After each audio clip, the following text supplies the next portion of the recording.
Tonight, hundreds of miles south of the border in Mexico, a caravan of migrants chanting, "We are not criminals," is rushing to make it to the U.S.-Mexico border before the Trump administration is sworn in. Many carrying their belongings in plastic bags and on their backs, and already starting to voice their fears about not being able to cross into the United States come January. "I think it will be much more complicated now," says this man who's traveling from Venezuela.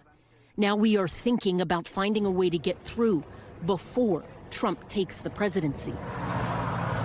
DHS officials telling NBC News that they have not yet seen a surge in migrants heading to the United States, but that they want CBP and ICE officials to be prepared. One of the first calls I'm going to make is to Mexico. You stop letting people come in through our border. Trump now vowing to deport millions of undocumented migrants, saying his plan has, quote, "no price tag." He's also threatening to impose a tariff of 25% on Mexican imports unless Mexico's government curbs what he describes as an onslaught of immigration. Those promises now creating uncertainty and anxiety among migrants making the taxing journey. This caravan, which set off with nearly 3,000 people on Election Day, has dwindled to just about half of its original size, according to Reuters. This man from Venezuela saying now that Trump has won, he doesn't know what to do, but returning to Venezuela for him is like being shot in the head. Migrants in Mexican border cities waiting for legal entry through the CBP One program now also worried their plans might be upended.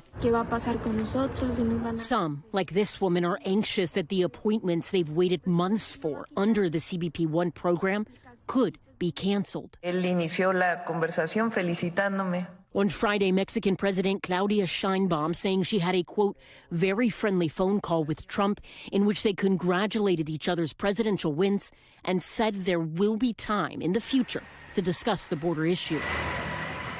Time that many migrants now fear is running out for them. Okay, Ellison Barber joins us now in studio. So, Ellison, going back to that CBP One app that you mentioned, this is something the Biden administration set up. Has the Trump administration or the Trump team said anything yet about what they're going to do with that? So it's interesting because they obviously spend so much time talking about their plans as it relates to the U.S.-Mexico border. But in terms of comments about CBP One in particular, really not a lot of detailed comments from Donald Trump himself. However, back in mid-September, we did find where he mentioned CBP One in a post on X and Truth Social. He said in part this, quote, "We will stop all migrant flights, end all illegal entries, terminate the Kamala phone app for smuggling illegals," put in parentheses there, CBP One app, and then he went on to list a couple of other things. So he talked about it. And that can be kind of chaotic because people are in the queue already in some Right, people are in the queue, and what he hasn't said, which is what's making so many people panic, he's made this comment saying, "I would terminate that app," but hasn't said when that would happen, hasn't said how or how it would fit into his broader immigration policies moving forward. And that's part of why so many people are like,